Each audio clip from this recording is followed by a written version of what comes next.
जय माता दी। हर हर महादेव। आप सब जानते हैं कि 16 श्राद्ध का पावन महीना चल रहा है जो कि 14 अक्टूबर को समाप्त होगा।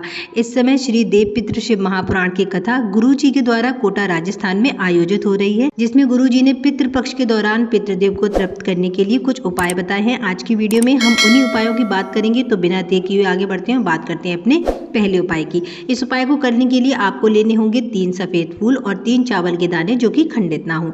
इसके बाद आपको लेनी है एक कटोरी और उस कटोरी में ये 3 फूल और 3 चावल के दाने रख देने हैं। फिर आपको इस कटोरी को अपने घर के दरवाजे के लेफ्ट या फिर राइट साइड में अपना नाम और गोत्र बोलकर रख देना है। ध्यान रखना, कटोरी रखते समय आपका जो फेस होगा वो दक्षिण दिशा की ओर होना चाहिए। इस उपाय को आपको पितृपक्ष के दौरान किसी भी एक दिन शाम के टाइम करना है। इस कटोरी को वहीं दरवाजे पर यानी चौखट पर ढककर रखे रहने देना है। अगले दिन सुबह जब आप नहाएंगे उसके बाद आपको इस कटोरी को उठाना है और इसको लेकर शिव मंदिर जाना है। फिर आपको शिव मंदिर में नंदी जी के पास बैठना है। कटोरी में जो 3 फूल और 3 चावल के दाने हैं उनको आपको अपने राइट हैंड में रखना है और नंदी जी के उस पैर से टच कराना है जो कि उठा हुआ होता है। नंदी जी के पैर से इन दोनों चीजों को टच कराने के बाद आपको पितृदेव की 3 बेटियों मैना, धन्या और कला का स्मरण करना है। इसके बाद आपको इन 3 फूल और 3 चावल के दानों को लेकर जाना होगा शिवलिंग के पास और शिवलिंग पर माता अशोक सुंदरी वाले स्थान पर इन 3 फूल और 3 चावल के दानों को पितृदेव की 3 बेटियों मैना, धन्या और कला का स्मरण करते हुए समर्पित कर देना है। इसके बाद अगर आप चाहो तो शिवलिंग पर 1 लोटा जल अपने पितरों का स्मरण करते हुए समर्पित कर देना। कोई व्यक्ति इस उपाय को पितृपक्ष में किसी भी एक दिन कर लेता है, उसके पितरों को तृप्ति प्राप्त होती है और उसको पितृदोष के भयंकर प्रभावों को भोगना नहीं पड़ता है। तो आप भी 16 श्राद्ध के दिनों में इस उपाय को जरूर करिएगा। आगे बढ़ते हैं, बात करते हैं अपने दूसरे उपाय की। लेकिन उससे पहले जो लोग इस चैनल पर पहली बार आए और मेरी आवाज को पहली बार सुन रहे हैं, वीडियो को लाइक जरूर करिएगा, चैनल को सब्सक्राइब करिएगा और कमेंट में श्री शिवाय नमस्तुभ्यम जरूर लिखिएगा। चलिए आगे बढ़ते हैं, बात करते हैं अपने दूसरे उपाय की। इस उपाय को करने के लिए आपको लेना है एक सफेद रंग का रूमाल, 1 चुटकी काली मिर्च, 1 चुटकी काले तिल और 1 चुटकी जौ।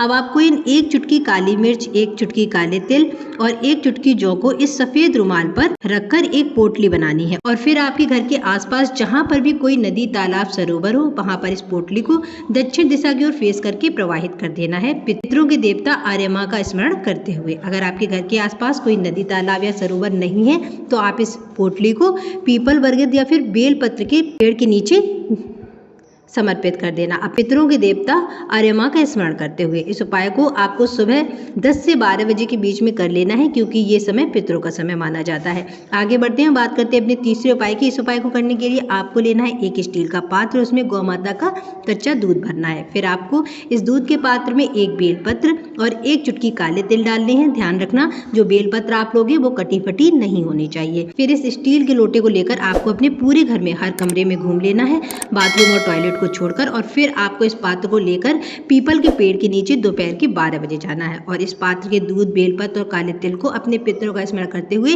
पीपल के पेड़ की जड़ में समर्पित कर दे। ध्यान रखना, दूध समर्पित करते समय आपका फेस दक्षिण दिशा की ओर होना चाहिए, इससे आपके पितृ बहुत प्रसन्न होते हैं।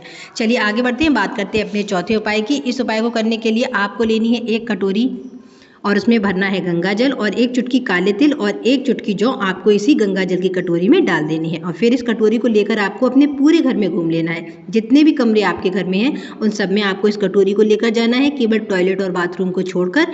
इसके बाद आपको इस कटोरी के जल को किसी भी नदी, तालाब या फिर सरोवर के पास लेकर जाना है और अपने पितरों का स्मरण करते हुए इसके जल को नदी, तालाब या फिर सरोवर में समर्पित कर देना है। बहुत ही आसान और छोटा सा उपाय है, आप जरूर करके देखिएगा। आज के वीडियो में इतना ही। अगर आपको वीडियो में दी गई जानकारी अच्छी लगी हो तो चैनल को सब्सक्राइब जरूर करिएगा, वीडियो को लाइक करिएगा, कमेंट में श्री शिवाय नमस्तुभ्यम जरूर लिखिएगा। हर हर महादेव।